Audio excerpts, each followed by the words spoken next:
Wow, pruning, or anybody can plant a tree, but not everyone can raise one. I got to thinking about this quite a bit because I got lots of calls and a lot of interest in tree plantings, but many of you have probably seen it, or if you're in the industry, probably have seen it a lot of trees out there that are just out there. They were planted and then they've been neglected. And I really think that in order to really successfully reforest, if you want to do that, or at least establish more trees in your own landscape, you need to have an understanding of what trees need and some of the follow-up care that should be done, and some of the follow-up care that I think is a bit of an overstatement that doesn't need to be done.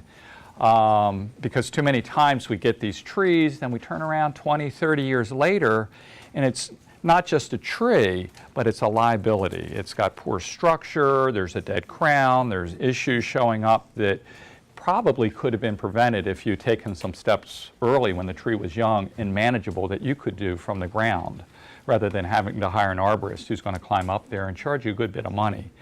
So we came up with this program. I'm a bit passionate about trees, as a lot of people in here are. Please feel free to stop and ask me any questions. And we have a couple props that will not be a giveaway. So nobody wander off with my props. We're going to do the basics. We're skipping planting. We're assuming you've already put the tree in the ground and planted it incorrectly. So you're going to have to deal with that problem on your own.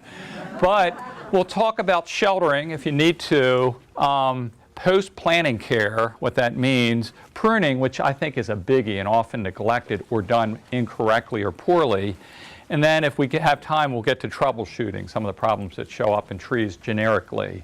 The idea behind this talk is I'm not going to really approach this in regards to small trees that are maybe large shrubs, but I'm talking about larger to mid-sized to larger shade trees. This is what this program's addressing. We talk, once you get a tree in the ground, a lot of times it stays in the ground till some animal eats it. And many of you, I'm quite sure I'm preaching to the choir, are familiar with these sites around the county or wherever you live. These tree shelters or tree tubes or grow tubes, they have several different names. A lot of people hate to use them because they think they look ugly or they think they're going to kill the tree somehow. But I think if you don't use this and you have any deer or vole population, it's pretty much a death wish or useless activity to just plant the tree and let it grow. Now, shelters are pretty easy to use, and I have size does matter up there, not just to be funny, but I think it does count. A lot of times you'll receive a shelter that's 4 foot tall, and deer are how tall? 5 to 6. So once I've seen many trees that look, or many shelters out there that look like they're empty, but they all have 4 foot trees in them because that's as far down as a deer can go. So ideally, if you really are considering and you have high deer population, you ought to start looking at 6 foot shelters. And jokingly, Matt in the back and myself help out a forester, and he puts a second shelter inside and extends the post up. We call it the Rabel Extended shelter, just to add on as he sees the tree coming up to the top. That's actually worked pretty well. It looks silly, but. And the other thing about size does matter is the stake. Most tree shelters come with wooden stakes, and it's great. Most of them are oak, and oak really has pretty good resilience and longevity. Lasts in the soil. But if you get a thicker stake, something that's 1.25 inches to 1.5 inches square, they tend to last 3 to 4 years on average, whereas some of these thin stakes can rot out within 1.5 years, 2 years, or 3 years. The other thing with shelters is making sure that when you install the tree or put the tree in and you get the shelter in around the tree, is that you firm the shelter down to the ground. Because not only does it protect from deer encroachment, but it also reduces the amount of voles getting in underneath. And voles love getting inside of these things if they have a chance. There's also a bit of a chimney effect that you'll find with if you have the shelter up off the ground. It allows air currents to shoot up and some of the times dry the tree. So, no, you could, as long as it's firm down to the ground, maybe nuzzled into the soil a little bit, I think that's ideal. The other thing is shelters aren't meant to be put in the ground and then walked away from. There's still maintenance. These things get loose. If you're in a windy field, these things rock back and forth enough where they start to lean. And you'll see a lot of shelters all going in one direction. So there is maintenance. And the other thing is shelters some of the times become a habitat for weeds. So ideally, and that's the nice thing about most of these shelters when they're sold, the zip ties have a quick release button. I would take these quick ties just for myself, but it's nice to have that feature because you can loosen it and then lift the shelter up and do a little weeding inside and then put it back down. But I think it's very important to have a shelter on the tree and not just leave it, and also maintain around the shelter. If you have enough grass growing up around a shelter, voles will still find it attractive even if it's snugged down. So I think for those first couple years, and if you aren't familiar with voles, it was a damage produced by that stick that I passed around. It's that basically a short-tailed field mouse that just loves chewing the base of a lot of these newly planted trees. So, and the other thing that's just come out, or I've just seen it, are fiberglass stakes. And that might resolve the issue of stakes rotting out over the years. It'll hold up longer. The big drawback with fiberglass stakes is, say you forget that field and you start cutting or mowing, fiberglass can get jammed in the mowers. Yeah? Any reason not to use rebarb? Well, the thing I don't like about rebarb is the same thing as I worry about fiberglass is if you forget about it and you hit rebarb with your mower, you feel it.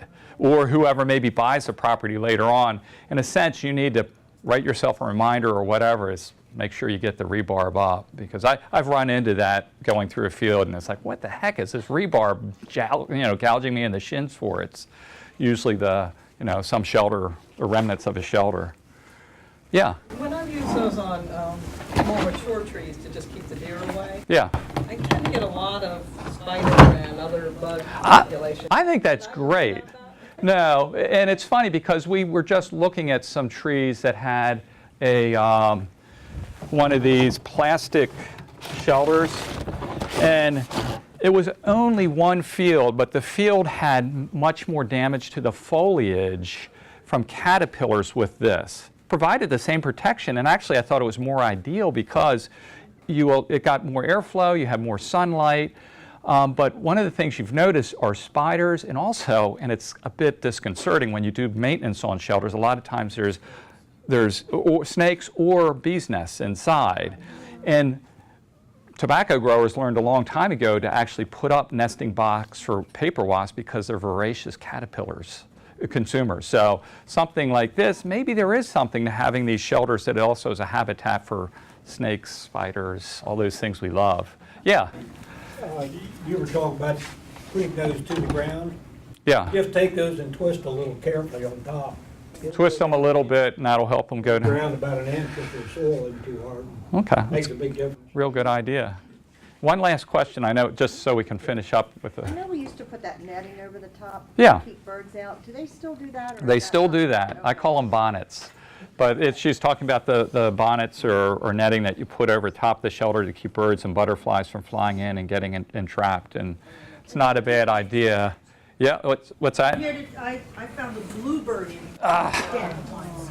So put an onion bag on something. Put something on it. Okay. Let me see if I can get it to advance here. Okay, I think this image tells it all. This has been replicated so many times, but Morton Arboretum did a study where they showed tree root development under turf grass and tree root development without turf grass. They just did this kind of biopsy of the ground. And it's pretty telling. They washed away the soil and they looked at the root development on the right here without any grass competition over top, and then the root development with turf grass over top. So this should tell you something. Don't just do a little mulch ring around the tree that's nice and neat and aesthetically pleasing. Ideally, rather than piling mulch up higher and higher as evidence of maintenance, spread it out. And now some of the new Society of Arboriculture standards are saying make your mulch ring 6 to 8 feet wide. It's going to rub a lot of people the wrong way because they don't like to have their beautiful, pristine grass gobbled up. But this is a pretty good argument to say, hey, yeah, let's reduce the root competition and allow better root establishment for the trees. Sir? Yeah. Also, I don't know what you've mentioned here about people in the nurseries who keep the mulch up. Yeah, you know what's interesting though, and I'm waiting for the rest of the results to show up. In Florida and in Georgia, there's 2 studies going on where they're piling mulch up around trees and following several species over several years, and the preliminary data after 5 years is not showing much problem. They aren't showing the issues that we once thought of, rot around the trunk of the tree because this mulch is piled up, or lack of moisture getting to the root system, or fungal decay or harborage of insects, hasn't shown up yet in the data. So I'm kind of curious. I think it's stupid to pile the mulch up. It's expensive and it looks funny, but people still do it. So, yeah. I found adventitious roots growing out of Yeah, and I've seen that too, and I'm wondering if, certain species. yeah, if in 10 years there's a dry year, those trees that have those roots growing out of the trunk into the mulch end up dying because they're kind of out there in the dry area. Okay, I showed this picture once before, to prune or not to prune at planting. If you can, avoid pruning at planting. The ends of the branch tips are what give the feedback for root growth. So when you reduce those branch tips, you could potentially be reducing the amount of root development. And that really is, when you talk about decline of newly planted trees, it's typically root failure. It could be from lack of moisture or root damage or maybe over pruning. So that old adage of making sure your root to shoot ratio's correct, or reducing the crown so you make up for that loss of roots when the tree was dug, don't do that. Don't reduce that crown. Still in the literature. Okay, so why do we need to prune? Don't trees just grow naturally? You put them out, they grow, right? No? Nobody knows. I'm not sure. I can see a couple heads nodding. I think Matt recognizes this guy. This is my cousin JC. He was out hugging a tree, and as he says, he's just showing off his guns. He's very proud of his arms. But we were out in this beautiful woodland, and those trees, that was a big oak tree. The first set of lower branches was probably 45 to 50 feet up. So that was one long, well-developed trunk. That's what you want to see in the woodlands. In nature, we don't necessarily see that. Now, last February, we're coming up on an anniversary. I remember waking up and hearing gunshots. And I was crazy enough to put on a hard hat at 3 o'clock in the morning and go outside with my camera while the ice and rain is coming down just to watch all this stuff fall apart.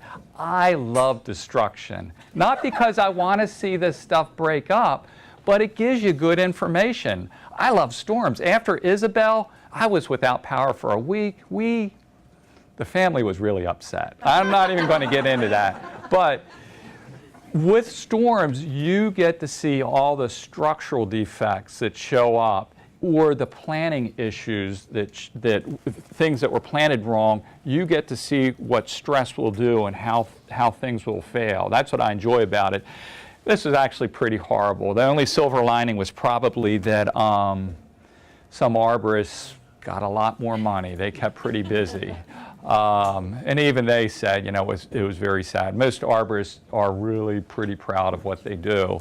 What trees failed for you all? Where was the damage? Cherry. White pine was obvious. I'm sorry. Yoshino cherry. Yoshino cherry, I saw a lot of damage in those.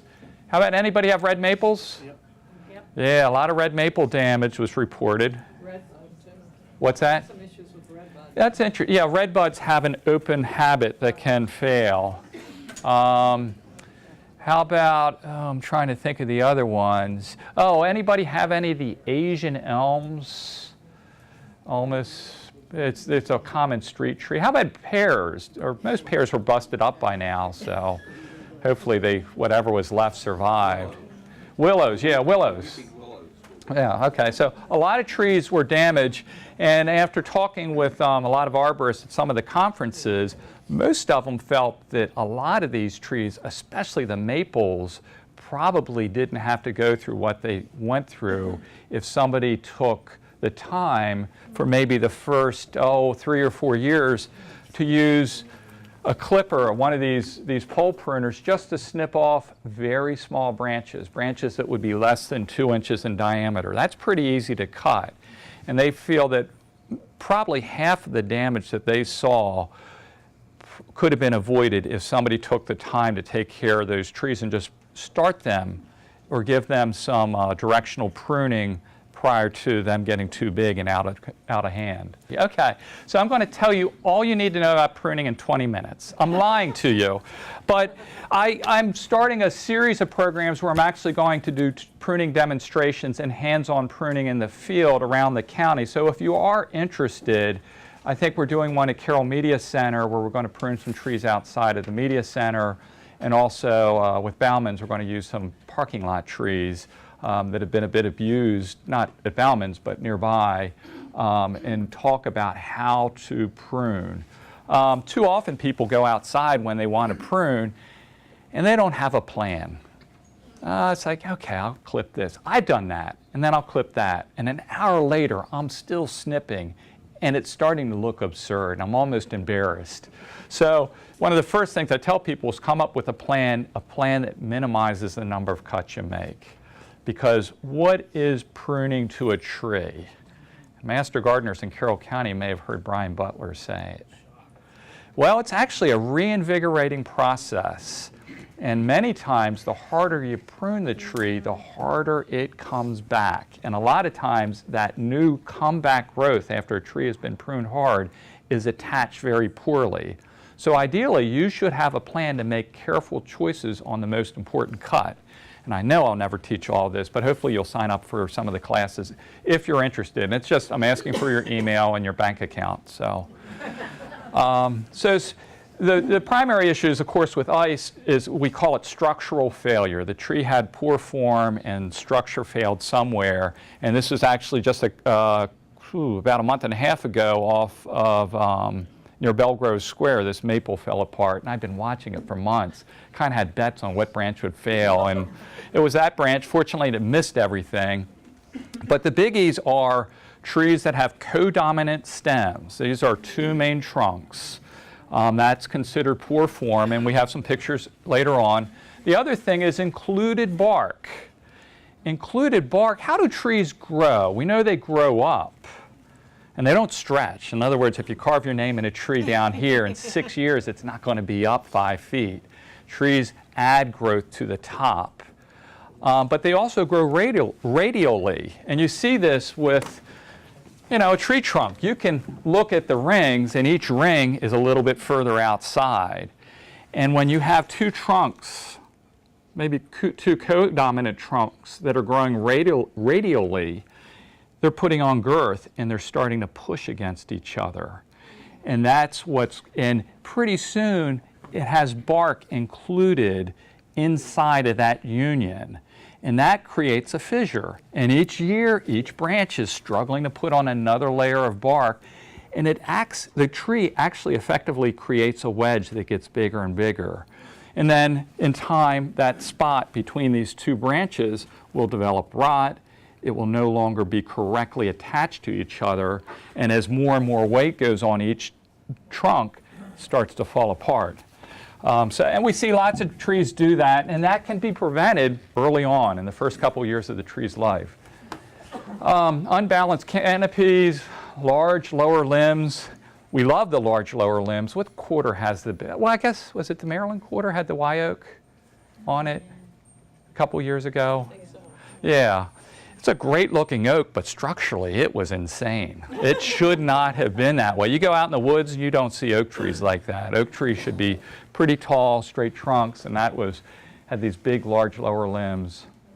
And we'll talk about a couple other things. We won't get the lion's tailing. So here's a great picture of included bark, and you can see these 2 branches are coming up. And you can see the bark wedge growing in here. And a lot of times with trees that have included bark, there's a little bit of weeping going on. And eventually, when these things do split, you can see where rot is starting to develop, this dark staining. And it's just there's no longer material that's holding these two pieces together. It's actually two completely separate things that are just kind of slowly running down to the ground as they try to add more girth to each piece or section. Would you do away with that tree, or would you just cut one of them off? Depends on how deep your pockets are. Now, you could try the quick and dirty and say, okay, these are both big branches. I'll risk it and make a big pruning cut and hope that it heals. And some trees do that. Not all trees will heal quickly, but some trees heal more quickly than others. Sycamore, amaze me. Lop off a big limb. A couple years later, you go back, there's bark all the way over it. It's amazing, typically. Whereas other trees, they're much slower to heal, and you could create a cavity if this doesn't heal over and then have rot inside. Or you could then hire an arborist for a lot of money who could shimmy up the tree and run some cables through there to keep the tree together. So part of it depends on how important it is. Ideally, I would say have that tree assessed. Have a certified arborist come out and say, hey, you know what? Here's what we see. Many times I see people pruning the heck out of a tree, doing a lot of work, and I look at the base of the tree, and there's a big rotten cavity. The tree is a liability, and they're spending all this time on the top when really they should be cutting it down. So have somebody come out and assess the safety of the tree. And it is a hard question to answer. You end up looking at targets, like if a limb broke, what would it hit, and things like that. There's a lot to factor in, plus your own personal feelings about the tree. This is great. If you have a chance, you can see these very trees over near the hospital across from the Farm Museum. This is a young red maple that's right in front of the Cancer Center on Center Street. And then here's a taller one that's just a little bit further west on Center Street near the school across from the Farm Museum. And what I look at, and I think you all should look at as you start to assess your trees in your own landscape, is don't just look at the general shape of the crown, but start looking on the inside and seeing how the branches are attached. And the thing that jumps out at me, and it's highlighted right here, is this is an enlargement. Here's a side shoot. And I ran a tape around this to get a diameter, and then I ran a tape around this trunk, and I ran the tape around here. This branch, it's kind of defying all laws of physics, is larger in diameter than this and this. Ideally, your central trunk should be the largest member of the tree, and here we have this aberration. So again, it's one of these trees I'm watching to fall apart. I don't feel bad because if it breaks, it's not going to hit anybody or anything. It would really have to be unusual. But it is a tree that has very poor structure. So ideally, you want to look at your trees and see what the structure looks like. You're not going to learn this, and I'm not going to teach this to you in 3, 4, 5 more minutes that I have left until Carolyn pulls me off. Yes? Again, a quick question. Is it worth trying something in terms of remediation there? You could. A lot of people would kind of shrug and say, gosh, a red maple. It's like the drug of choice for landscapers. They love them. They can produce them quickly. People have this attachment to red maples, but it is a kind of a low-value tree, and it can get quick problems. But it grows quick, has beautiful fall color typically, can take adverse conditions. So, and it depends on how valuable that tree is. I think you would have to do a fair amount. This is beyond pruning, even if we prune further up. And I think there would have to be some cabling done. And again, it's a question of how deep are your pockets? Is it really worth doing some work on this tree? Whereas this tree, 17 foot, those pole saws that I have, they're really cool. They telescope up. And I can cut a limb pretty effectively that's 20 foot up. And really, ideally, I should be reducing this side branch, this can you guys see this co-dominant branch? Yeah. It's starting to come on. I should reduce that or cut it back. And we'll talk about the cuts very quickly in order to help suppress that. So really, that's a relatively large tree, 17 foot tall, but still it's something that an average homeowner could manage if they had the knowledge and were willing to spend maybe $100 and $120 for the pole saw. Seems like a lot of money, but I think paying $400, $500, $800, a couple $1,000 for an arborist down the road to take care of this, it's worth the money to do it yourself early on to take care of that plant. Okay, so with the pruning, you start young, you remove young growth, and you redirect growth if it's too large to remove by suppressing it. So start early, that's simple. Start when the tree's young, it's easy to do. The impact is low and the recovery rate on small trees is very high. Trees that are young and you're making small cuts, they recover very easily. But when they're older, boy, that wound is much harder to recover. And if you have to cut something and you can't cut it completely off and you feel you need to, you can suppress the growth and redirect it. And that's kind of a cool concept once you see it. Oh my God, this slide has too many words. I'm sorry. These are easy things here. The be safe, do no harm. This is important. I've said this several times. Every cut has a purpose. Have a plan. Know before you go out there that what you're going to cut, where you're going to make the cut. There are rules, and I can't go through all these rules, and I want to get to the example before we go through too many of these things. But the biggest rule, I think, is try to keep all pruning cuts under 2 inches on young trees. They recover pretty quickly. It's a lot of sapwood. Sapwoods that, yeah, 2 inches in diameter, not circumference, 2 inches in diameter. And the sapwood is typically the lighter outer wood. Now in this cherry it's in reverse, but the heartwood is typically darker in most trees. In young trees, most of that 2-inch caliper branch is all sapwood, and sapwood tends to recover very quickly. So if you can stick to that 2-inch rule, that's great. And also, well, we'll talk about reduction cuts later. I talk about radial distribution. Arborists, when they come out, they look at trees differently than you do. You probably don't think about how the branches are distributed around the trunk.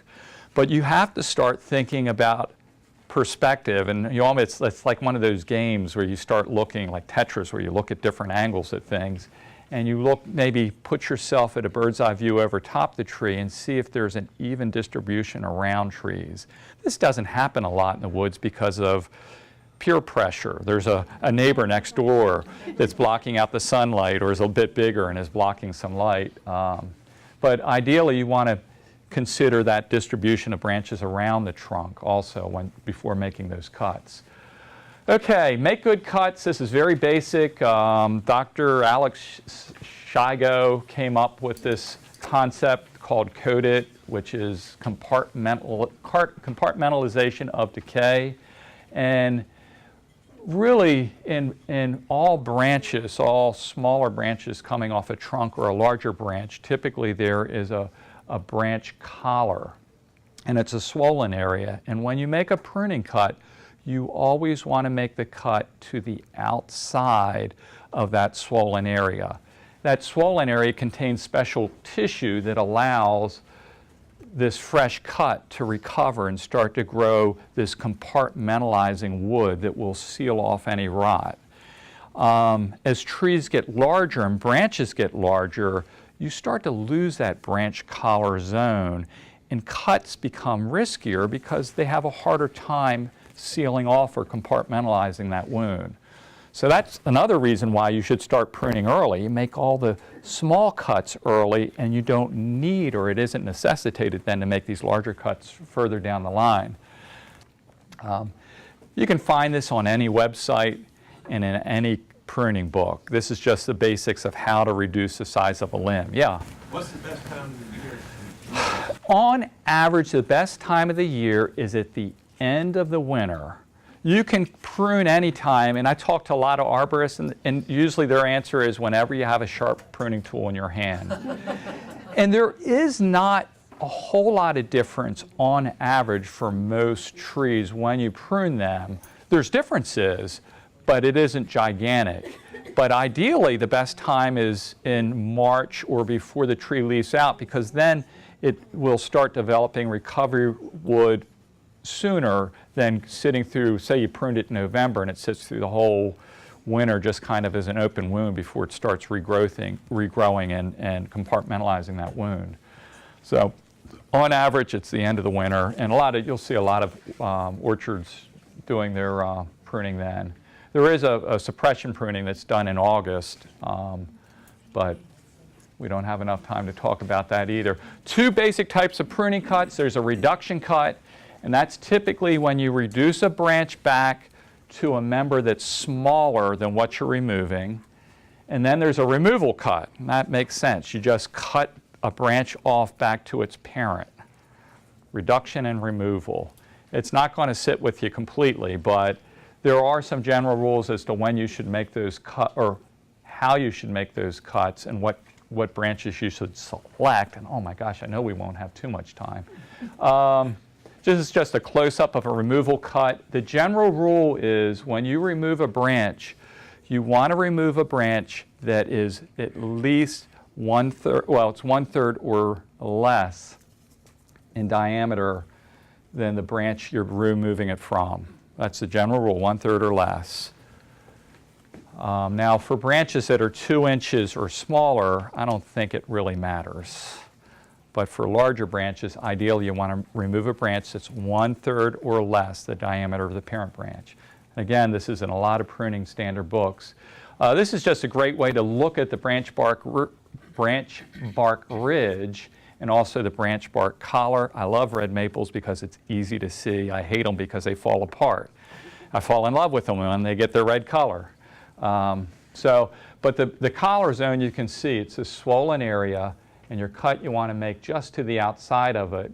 There's a ridge that's formed most of the time from along the trunk and the branch, and that's going to be important when we talk about reduction cuts, being able to identify this ridge that kind of looks like it goes into the trunk of the tree. And here's a great example. Somebody took a Sharpie and said, boy, don't make a cut like this that cuts inside of that collar region. I got 5 minutes. Okay. You want to make the cut just outside that swollen area. That's your final cut, and that's the one that's going to be most likely to recover. You guys following this? Yeah. Okay. Okay. Now, a reduction cut isn't as desirable because you're removing a branch here that's larger than the side branch. You're reducing it back to, you're reducing maybe a longer limb back to a certain point, but because of structural necessity, this is probably the lesser of the two evils. You could leave the branch and let it fail, or maybe do this type of reduction cut. So it's considered less desirable because you make a cut where there probably is no collar region that contains that enough of that specialized wood to lead to compartmentalization. There are all sorts of formulas on how to calculate it. Ideally, what you should do is make your cut so that it's outside, not way down here, but just above where this branch bark ridge forms.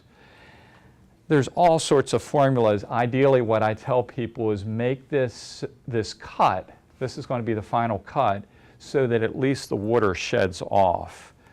The harder the angle, the wider the wound.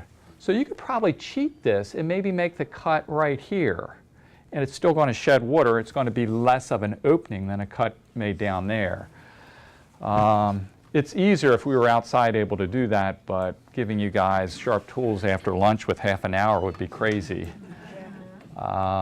Okay, here's a great take-home of what happened to a tree.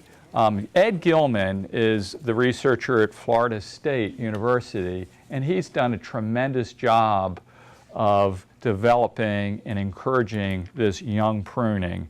And it's proofed out so many times, almost all the arborists are going in this direction of doing this early pruning.